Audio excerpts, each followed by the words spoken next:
We got a behind-the-scenes look. Good morning, Elliot. That's right. Good morning, Tessa and Michelle. If you're a beer lover like we all are, you've most likely explored the craft beer scene in GR. Each one has kind of their own specialties. I recently took a trip, though, to a new brewery that is now making beer available to a group typically unable to enjoy beer.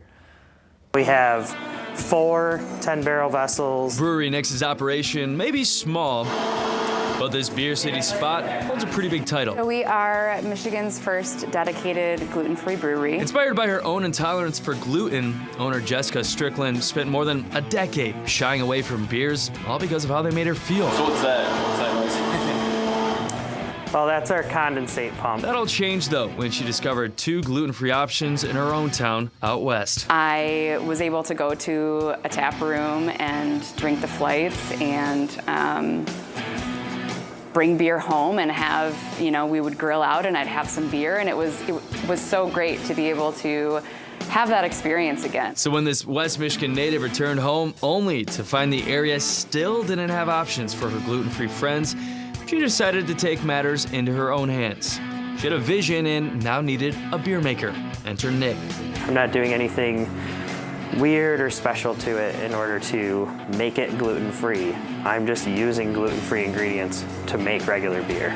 Together, they set out to create a craft beer taste they'd grown accustomed to, but without feeling sick after. This is our lager is the red dress, double IPA is green, and the stout is the gold.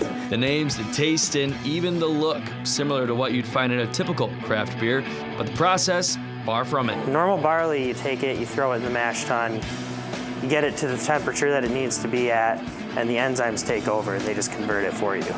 But with millet and rice, you need to do several extra steps. From grain to glass, the process can take up to 3 weeks. We're gonna be playing around with a lot of different other food science kind of flavors. But the brewery is just getting started. In December, they debuted their beers in multiple retail shops around the West Michigan area, including a number of Meijer stores. And now the brewery is set to open their doors to the public for the first time. So you can have a flight, taste through, and go to the cooler, grab what you want, and bring it home, share it with friends, whatever. Can definitely hang out for a pint as well. Giving a taproom experience to those who haven't enjoyed it here in West Michigan until now.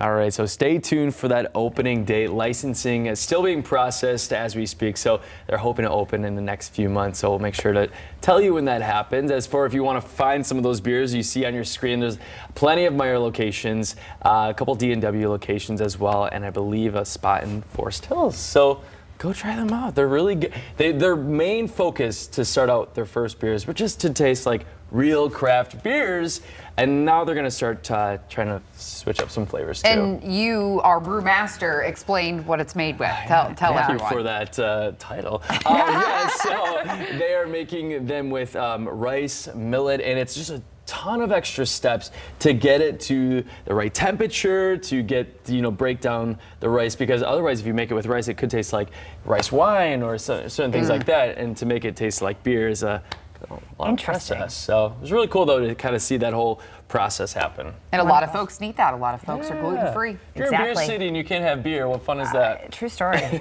All right, thank you, Elliot. All right, 7:44 now, still to come, preparing for possible outages. Whatever.